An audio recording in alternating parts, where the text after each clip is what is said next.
Inibingelele kuphina kuphela kufunye Kolombuso njengamanje babukeli beSelect Africa TV emakhaya. Sawubona sikumukele beSelect Africa TV. Sawubona.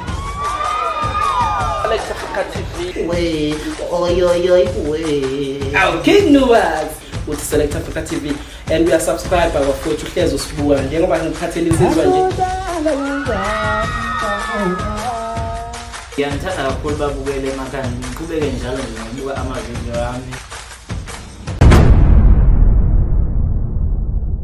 Nginibingelele babukeli beSelect Africa TV igama lami ngikwazi wakhe ngoThobisani ngwakamthemba Thele Njabuli ihora bafowethu ke silana namhlanje obuka hayi insizwa bafowethu simemile sigwebo sentambi insizwa incane kodwa ngokomqondo bafowethu hayi inkulu kakhulu imemileke bafowethu insizwa sihlangene la hayi ngithenga ngilande bafowethu ngibe nayo la ngizwe ukuthi yini eyenza la bhuti wami sikubingelele sikwamukele kwiSelect Africa TV. Kwasho ngaphakathi owenqaphanqa phukudla kwenza nje umntwana empili khona la ubosa kabiyeleshe ngifike eqathatha ngifike ngikwi home ground yakho ke namhlanje. Kabiyami ungasabi kusekhaya kukhululekwe ngicathi uyayibona insizwa nentombi nje ukuthi kukhululekiwe. Abantu bayihambela ngezikipa awubona isiqhubusha kwaSpam akho mngozi. Akho mngozi mfowethu siyabuthanda. Akho mngozi mfowethu umnandi siyabuthanda kwenzakalani namhlanje siyeza oshaya ikhwelo mfowethu abantu baningi abafikayo basazofika abantu siningi izinto zenzile mfowethu kwenzakalani namhlanje la.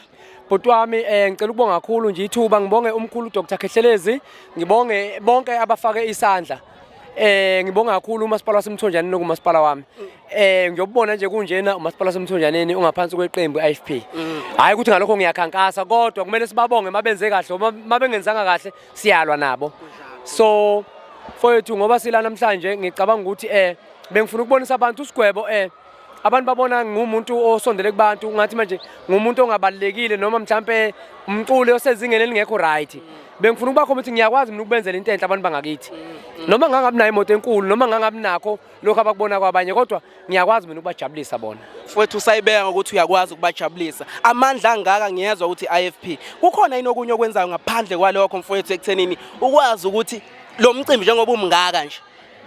Bhuti wami akukho okunye engingakusho nje ukuthi ngoba silana nje mfowethu khona amagosengoma khona abaculi bakwezinye indawo abazongisupporta engijabulela kakhulu ukuthi abantu bangakithi bazobona abaculi babo ababathanda bebabona ngakubo ngoba umcimbi wokuqala lo mfowethu lanobuka umcimbi wokuqala okwazi ukubiza abaculi abangaka so nje mfowethu engingakusho ngiyabonga kakhulu nje nane khansela lami lidlula umuntu okuyena olwile wathi akakwazi ufana ukuthi umcimbi wakho ngahlehla seyikhona ngizolicela kuyimanje angifuni ukukhohlisa sigwebo kumele ngilicele likhulume nayo mfowethu siqhubeka uyongena manje stage mfowethu ngiyongena uyojabulisa abantu ubaphatheleni lapha ngaphakathi engakusho labantu bangakithi bangazi ngihlala ngibagidela kodwa ukuthi ngigcine isiko ukuthi uma ube kuqhoko uyayiqoba uthatha iqathu ufake emlonyeni ngizoshaya ingoma eyodwa ngenzela ukwamukela abafowethu noma ke sengingasadlalanga mina makudlale abantu bokuhamba ngoba abantu kahle kahle balindele abantu bokuhamba mina bangazi ngumfana wakubo uyabona so angizukukhipha amangwevu kakhulu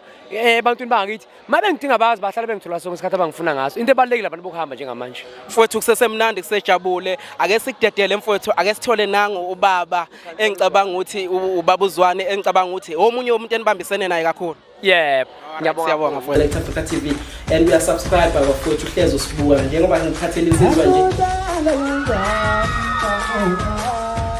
Ngiyangithanda kakhulu babukele emakhaya ngiqhubeke njalo nje ngokubuka amavideo yami.